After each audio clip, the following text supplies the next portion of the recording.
Hello, നമസ്കാരം guys. ഞാൻ ഇന്നിവിടെ ഒരു ചെറിയ വിളവെടുപ്പാണ്.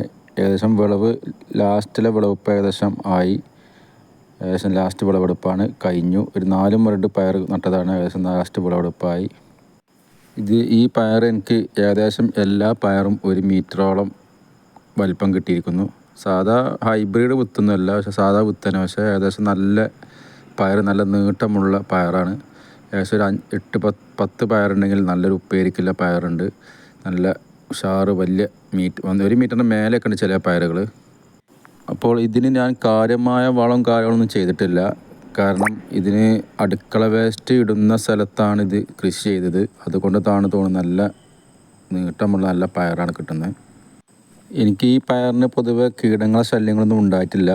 പിന്നെ പൊതുവെ പയർ നടുമ്പോൾ നമ്മൾ പട്ട് ഏകദേശം ആയിക്കഴിഞ്ഞാൽ പിന്നെ പൊയ്ക്കള ശല്യം, ഇത് ചായ് ശല്യം, അങ്ങനത്തെ പ്രശ്നങ്ങളൊക്കെ ഉണ്ടാകലുണ്ട്. അതിന് ഞാൻ അങ്ങനെ ഉണ്ടെങ്കിൽ തന്നെ ഞാൻ സാബൂൻ, വെളുത്തുള്ളി, വേപ്പെണ്ണ മിശ്രിതം മാത്രം അടിച്ചു കൊടുക്കും. പിന്നെ പൊതുവെ നമുക്ക് കൂടുതൽ ചെയ്യുകയാണെങ്കിൽ അങ്ങനെ അടിച്ചു കൊടുക്കാൻ മതി.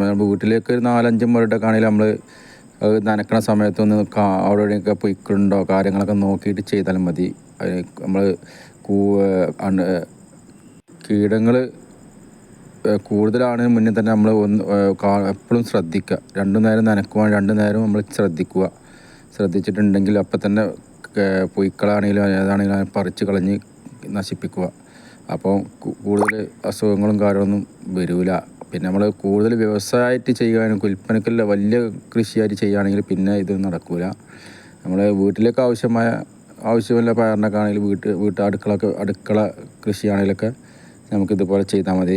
കാരണം 2 നേരം നനക്കുമ്പോൾ നമ്മൾ ശ്രദ്ധിക്കുക. ഓരോരോ ഇലകളും ഇതൊക്കെ അതിലെന്തെങ്കിലുമൊക്കെ കീടങ്ങളൊക്കെ ഉണ്ടെങ്കിൽ അപ്പം തന്നെ നശിപ്പിച്ച് കളയുക. എന്നാൽ പിന്നെ നമുക്ക് വല്ല പ്രശ്നമില്ല. അതുപോലെ ഞാൻ ഇത് ചെയ്തത്.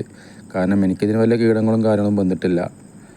നല്ല പയറും കിട്ടി. ഏകദേശം വളവും കിട്ടിയില്ല. കാരണം ഇത് ഏകദേശം വേസ്റ്റുള്ള സ്ഥലത്താണ്.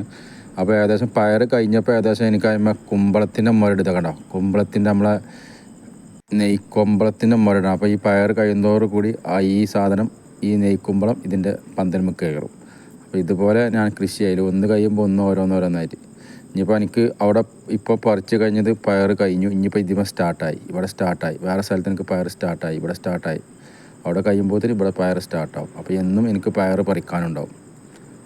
നമ്മൾ ഏതൊരു കൃഷി ചെയ്യുകയാണെങ്കിലും നമ്മൾ അടുക്കള കൃഷിയാണെങ്കിൽ, വീട്ടിലേക്ക് ആവശ്യമായ പച്ചക്കറി ആണെങ്കിൽ നമ്മൾ കീടങ്ങളും കാര്യങ്ങളും അടിക്കേണ്ട ആവശ്യം വരുന്നില്ല. കാരണം എന്നും ശ്രദ്ധിച്ച് 2 നേരം നനക്കുമ്പോൾ ശ്രദ്ധിച്ച് നോക്കിയാൽ തന്നെ എന്തെങ്കിലുമൊക്കെ ഉണ്ടെങ്കിൽ പറിച്ച് കളയും.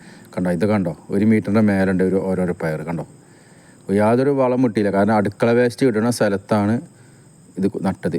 4 മരട് നട്ടതാണ്. ഇത് എത്ര നോക്കണേ, 1 മീറ്ററിൻ്റെ മേലുണ്ട്. ഏകദേശം ഒരു ടേബിളിൻ്റെ 3/4 ഭാഗമുണ്ട്. 1 മീറ്ററിൻ്റെ മേലുണ്ട്. നല്ല നീളം. ഇതാണ് ഒരു പയറിൻ്റെ വലിപ്പം. ഇങ്ങനെ ഒരു 10 പയറുണ്ടെങ്കിൽ നമുക്ക് നല്ല ഉപ്പേരിക്ക് വെക്കാം. ഓക്കെ, നമസ്കാരം. ഓക്കെ.